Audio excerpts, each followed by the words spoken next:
half, you passed Karl Malone on a stat that isn't a stat, but most combined playoff minutes and regular season minutes, so second all time. And then on that night, you also scored 56 points. Just wonder what that says to you about kind of the longevity, and then but still having peaks like this.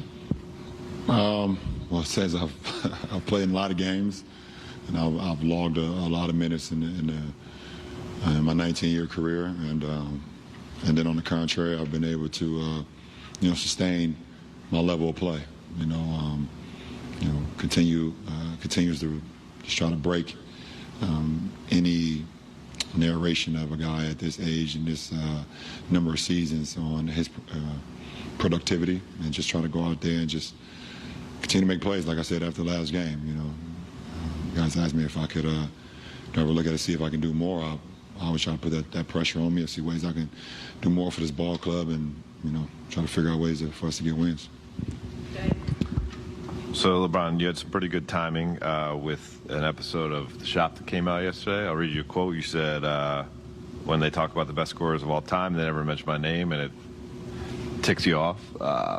You come out and score 56. How has that entered into your mind over the course of your career? The numbers speak for themselves, but just the way your game has been perceived. Because it's never been a number one option for me. I came into this league understanding what team basketball is all about, and the importance of the pass, the importance of your teammates feeling comfortable out on the floor, everyone trying to be in a rhythm. And I was just brought up that way. My little league coaches always just taught us the right way to play the game of basketball.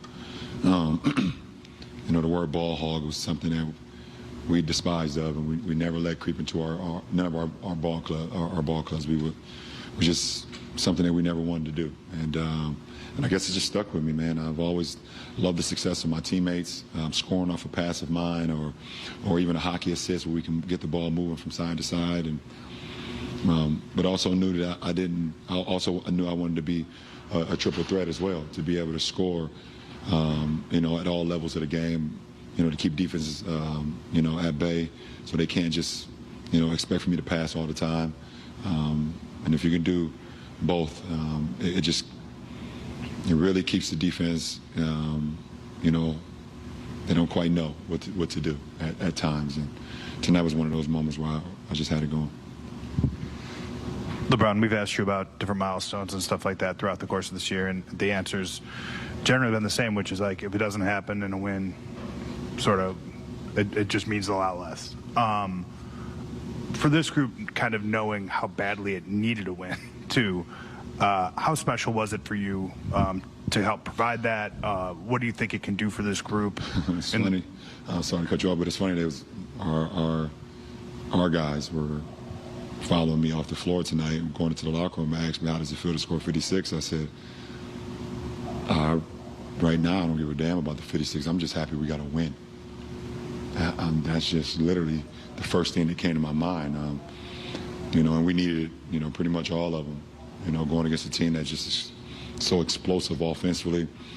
And at any moment, just like in the second quarter, I could put 40 on the quarter, but like I said, I was just felt pretty good with my game tonight. Every part of the floor, and like I said, I was able to make a couple of plays to help us win. Hey, LeBron, how would you compare the level of pain that you're playing through to be still productive compared to these past few seasons? I don't really think about it too much. I feel it from time to time. Well, not from time to time. I feel it, but at the end of the day, if I'm on the floor, I have a job to do. If it gets to a point where I feel like it's hurting me in the long run, then I shouldn't be out there. But if I'm suiting up, then I have a job to do, to go out and be productive. That's what it all boils down to.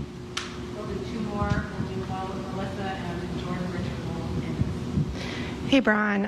Obviously, what you did tonight was incredible, but I think what goes under the radar a lot is just on a consistent night, what you've been doing has just been unprecedented at your age. What goes into taking care of your body right now? I mean, the number one thing is sleep, rest. Obviously, I'll be able to sleep better tonight than I've done over the last few games. That's just human nature of having, your mind racing on what can you do to help a team get a win. Figuring out ways you can be better. But I get the optimal sleep, and then in between days I try to get a nap in as well, a couple hours, but also just always, in the treatment room, in the cold tubs, icing down, stretching, eating right, putting the right food in my body, the right fuel to be able to play a game less than 48 hours later, and that's what's been going on. We're playing every other day, and we got another one on Monday. So, just trying to stay above the curve, and I'm always trying to be proactive and not reactive in anything that I do as far as,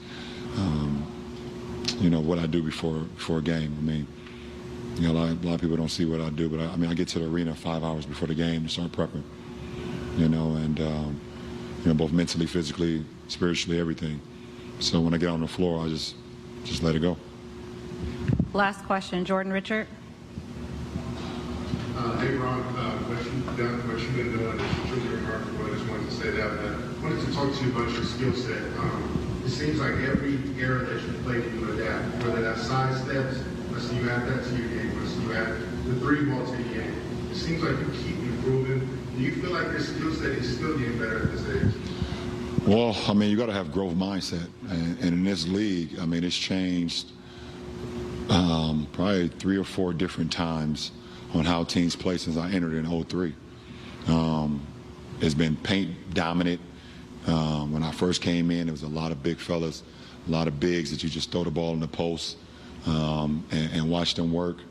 And then, a few years down the line, it became more of a lot of just passing, cutting, things of that nature. And then a few years later, it became very pick and roll heavy.